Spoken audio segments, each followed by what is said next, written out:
Alright, good afternoon everybody. I'm that purple bastard. I'm here with my very good friends, Dirty and Nasty. Rogue Scholar representative like myself. Yeah. We're just up here talking about FlyFest, talking about them. And we were supposed to do this interview on Saturday night. We did the show in Austin, but these fellas disappeared on us. What we doing now, so? Y'all want to just start it off? Tell us a little bit about yourself. Yeah. Well, like you said, we Dirty and Nasty. I'm D3. I'm Dirty. That's Nick. Takes a chainsaw, cut their brains raw. And we born and raised Houston, Texas. I'm from 5th Ward. Shouts out to the Nickel. I wasn't born down here, but I've been down here most of my life. Southwest Houston, Texas, to be exact. Hillcrop, West Airport, Fondren, West Club, for that area. So that's what I represent. All right. Did y'all want to tell us about some of y'all's influences? Well, I guess I can kind of start because pretty much the way that the group came together was a big part of what we're about. I got back into rapping in 07, and I say back into it because I started doing it in middle school. Tupac was a major influence of me starting, and I loved his music and I loved what he was talking about, and he reached out to different people. But when I stopped rapping in 99 and got back into it again, I had to change it up because a lot of things happened in that 10-year span. So I said, well, I'm gonna start listening to some other cats and maybe they'll help me to be able to build something greater. And so I still listen to Tupac, but more so Zero from here, King of the Ghetto, and Devin the Dude. And I chose two different extremes because I wanted to include the humor and the funny quips that Devin the Dude comes up with, matched with the serious tone and the seriousness of Zero. So those are pretty much my influences. How I bring what I bring to the table. My influences, I've been rapping since 1999. Just fell in love with the culture. Rapping was really the last aspect. That's the last thing I thought I'd be doing. But really just started from A to Z, man. Just started from the beginning and just started learning about the history of it.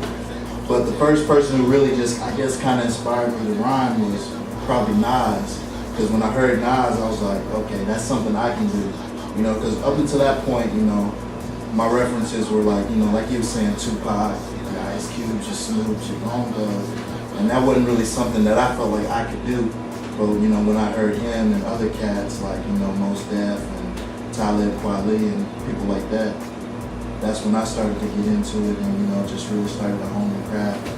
But like you were saying, our group, man, nowadays, man, we don't even really just pull from influences from other artists. If so, not so much hip hop artists, We pull from the people around us and our surroundings and books, movies, and literature, As you can see, bookshelf full of books. I don't be playing. Knowledge is power, and if you ain't getting it, then you need to get with it. Yeah, right. Why don't y'all tell me what your take is on the Houston scene and where do y'all see yourselves in? I think that in the 3 years we've been doing Dirty and Nasty, you know what I'm saying? I think that the Houston scene has definitely grown. We're starting to see a lot of cats that we didn't even know existed.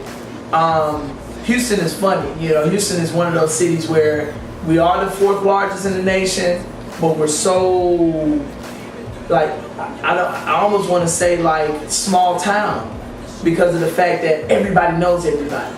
If you meet one MC and you start talking, be like, yeah, man, I did a show with what's his face? Oh, man, I did a show with that dude 2 months ago, man. Oh, that dude is dope. Blah, blah, blah, blah, blah. And then, same thing with producers, same thing with pretty much anything that has to do with Houston music, especially in the hip-hop area, in the hip-hop arena. you're gonna know somebody that knows somebody that knows somebody that knows Halle Berry. So yeah, it's all really connected. Like you said, you know, Houston's a large city, but you know, it's kind of got a small town mentality. You know, in good and bad ways, but like, you know, like you're always gonna know somebody that knows somebody that knows somebody. But you know, as far as my take on the Houston scene, like you said, it's growing, man. And like, you know, if you're down here and you're going to these shows, like you can feel something special growing. You know, like I imagine, man, it's almost how like it felt to like, I don't know, man, like being, you know, Seattle in 1990, 1989. You know, right before, you know what I'm saying, that whole scene hit.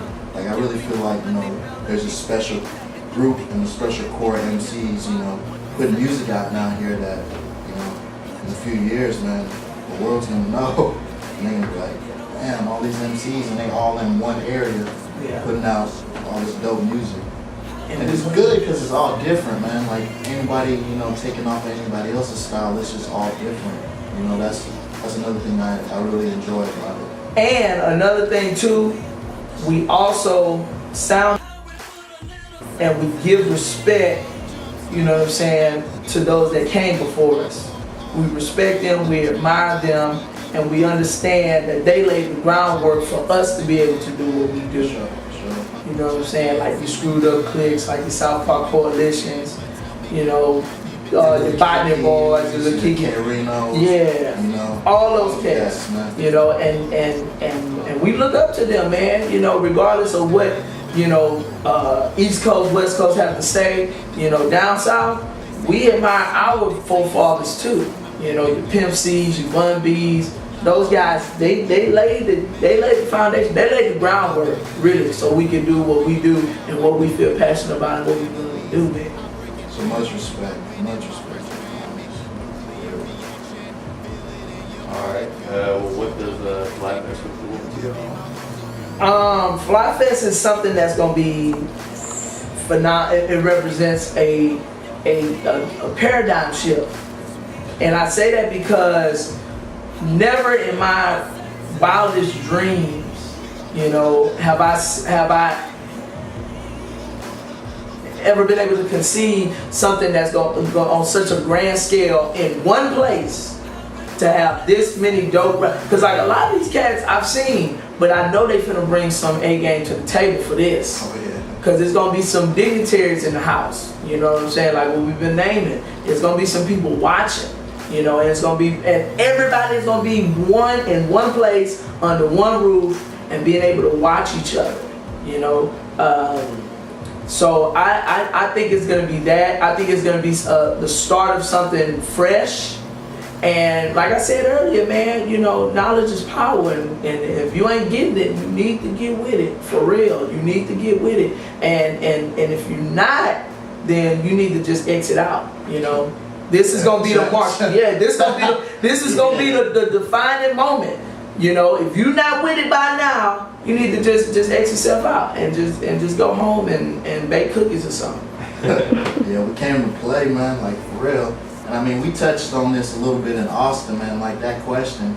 You know, I've been watching everybody's interviews, you know, and it's like, you know, everybody's, you know, talking about the community, you know, the hip hop community. And, you know, I started to think about it, you know, like, you know, the word community, you know, like community, you know, involves everybody, you know, not just the artists, you know, like the fans, the venues, the promoters, the people who make t-shirts, vendors, whatever. So, you know, this is a good opportunity for all of us to step up, you know. Like I know, you know, like you're saying, you know most of the art, you know most of the artists. So I know they all stepping up and bringing their A game, but it's a good chance for, you know, our fans to bring their A game, you know, these venues to bring their A game. You know, because it's not just enough to say you like the music, you know what I mean? Get a CD, you know? But it's not just enough to get a CD, you know, come to the show. You know what I mean? Pay the cover, you know? But don't just show up, you know what I mean? Buy drinks, you know? Like I know me personally, you know, like most of my friends, shit, we friends because we drank and we partied together. So like, I know you like to drink, like just buy a couple drinks. Cause like, at the end of the day, I was thinking about it, and this event's gotta be two things, you know, two P's. It's gotta be peaceful and it's gotta be profitable.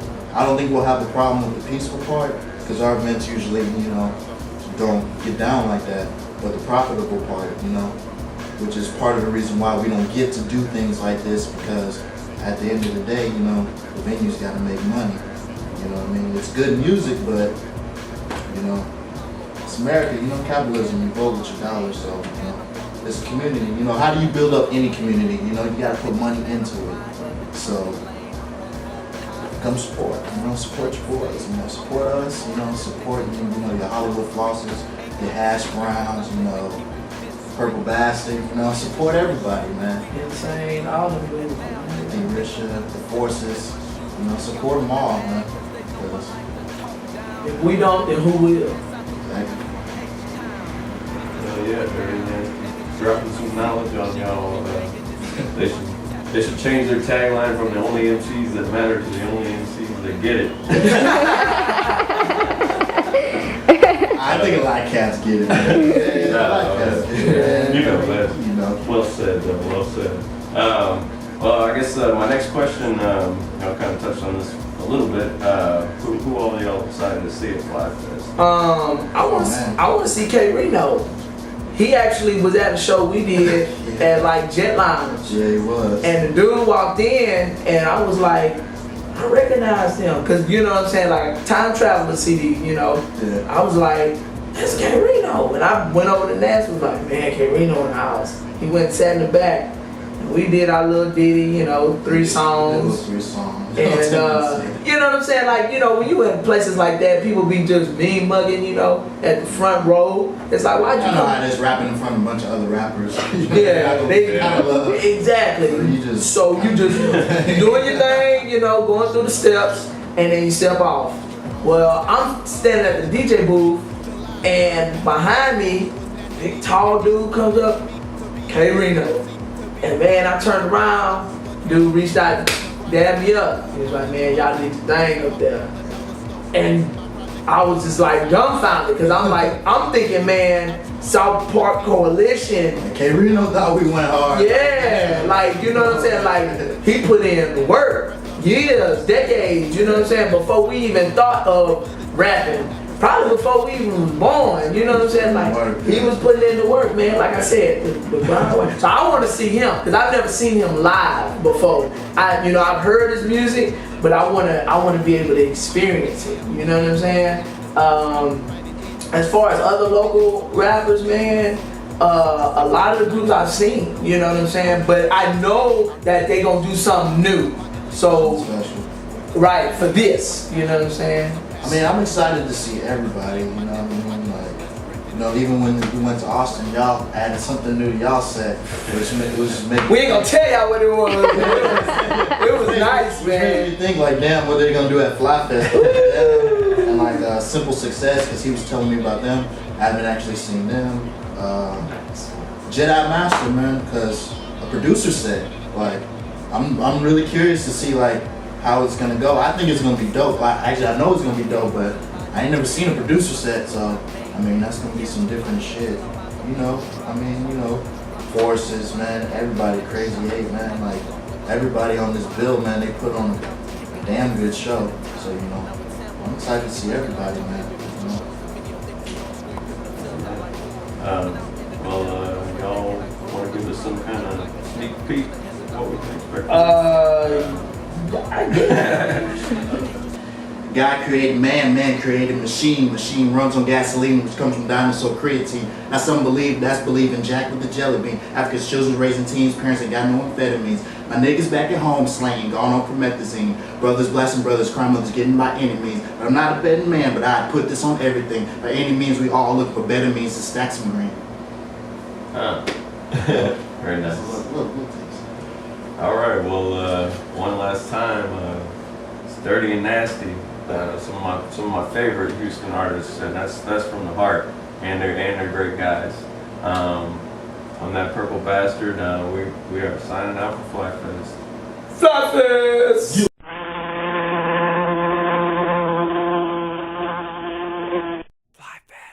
Purple Bastard Productions, bitch.